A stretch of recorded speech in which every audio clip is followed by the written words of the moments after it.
L'évangile de ce jour, comme toute parole biblique, est à la fois unique et extraordinaire, et en même temps courant et très ordinaire. Unique et extraordinaire, car il concerne l'événement singulier de l'origine de Jésus. Sont mis en scène principalement un homme, Saint Joseph, une femme, Marie, au destin exceptionnel.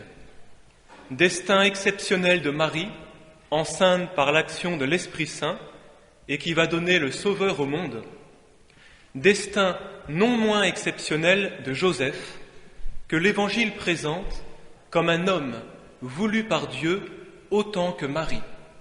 Non pas un accessoire, mais un pilier, un père, un époux. Et de la réponse de ces deux personnages hors normes dépend notre salut. Et on pourrait très bien contempler Marie et Joseph, méditer sur leur foi et l'exemple qu'ils nous laissent. Mais je voudrais plutôt m'arrêter aujourd'hui sur ce que ce récit a de courant et d'ordinaire, ce en quoi il rejoint notre expérience quotidienne. Car finalement, de quoi s'agit-il aujourd'hui ? Saint Matthieu nous propose, au début de son évangile, une rencontre entre un homme et une femme. Un homme et une femme au sens biblique, c'est-à-dire qui vivent avec Dieu, pour qui Dieu est essentiel dans leur identité. Et comment se passe cette rencontre ? Remarquons qu'à vue humaine, tout est bouché et que cette rencontre paraît bien improbable. La femme, Marie, est enceinte avant le mariage, ce qui, pour la loi, lui vaut d'être condamnée à mort par lapidation. Joseph, un juif pieux, sait cela et se résout donc à répudier celle qu'il aime pourtant. Et que se passe-t-il ? Pendant son sommeil, un ange s'approche de Joseph et lui parle. Au début de l'Évangile, il y a donc un homme endormi que Dieu enseigne concernant la femme qu'il doit recevoir. C'est une scène courante dans la Bible. Pensons à un autre début de livre, la Genèse, où Adam tombe en sommeil avant que Dieu lui emmène Ève. Marie sera une femme pour Joseph, Ève sera une femme pour Adam, mais nos deux hommes doivent passer au préalable par ce sommeil où Dieu les prépare à cette rencontre.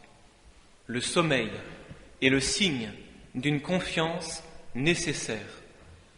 Pour nous, cela veut dire que dans toute rencontre, et en particulier dans la rencontre entre un homme et une femme, il faut d'abord laisser faire Dieu avant de vouloir tout maîtriser, que l'homme, notamment, doit au préalable vivre en présence de Dieu avant d'accueillir une femme.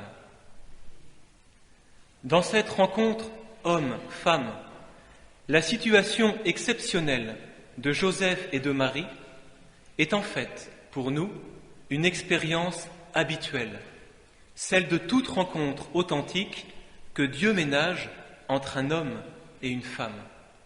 Marie, image de la femme de Dieu, se trouve près de Joseph, l'homme de Dieu, avec son mystère de femme, sa vie qu'il n'est pas possible de comprendre tout de suite, sa liberté que l'on ne peut manipuler ou contraindre.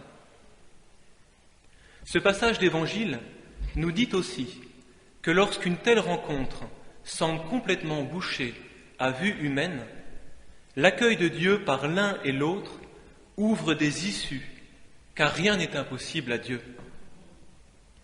Je me souviens de ce rassemblement de jeunes auquel je participais, et après les conférences d'usage, on proposait aux jeunes qui étaient présents des groupes de partage, de réflexion. Alors il y avait deux thèmes, on pouvait se départager entre les deux.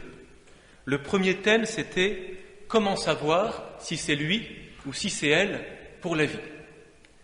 donc s'adressant plutôt à des fiancés ou en voie d'eux. Et le deuxième thème, c'était « Prêtre, pourquoi pas moi ?» Alors vous imaginez que pour le premier thème, la tente était pleine et on devait jouer des coudes pour trouver une place. Pour le deuxième thème, on rasait les murs et on tenait plutôt dans une cabine téléphonique. Mais ce qui est intéressant pour nous, dans la première conférence, dans la première rencontre, le conférencier, parlant aux fiancés pour les aider à discerner si leur choix était le bon, il leur posait cette question. Au fond, est-ce que être avec lui ou être avec elle te rapproche de Dieu?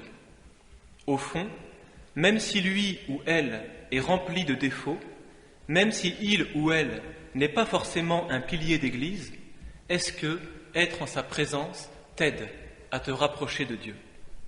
Il me semble que si Joseph a dit oui à Marie, et inversement, c'est parce qu'elle pouvait le rapprocher de Dieu. Et cela peut nous faire méditer.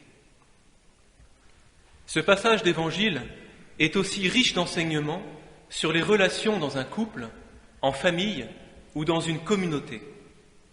Remarquez, c'est très important de le noter, que les relations entre Marie et Joseph n'empiètent jamais sur le mystère propre de chacun, que ni l'un ni l'autre ne cherche à découvrir ce qui est au plus intime de l'autre, son jardin secret, sa vie avec Dieu.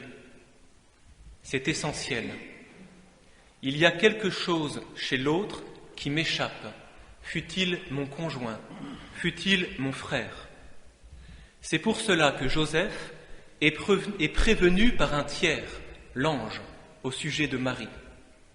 Il y a quelque chose chez mon époux, mon épouse, mon frère de communauté, que je n'ai pas à dévoiler, que je n'ai pas à savoir. Bien plus, il y a quelque chose que je dois, chez lui ou chez elle, protéger, comme Joseph protège le secret de Marie, que je dois me mettre à son service pour le plein accomplissement de ce qu'il porte, sa vocation à être d'une manière unique enfant de Dieu. Qu'à cela, Dieu nous aide avec les secours de Saint Joseph et de la Vierge Marie.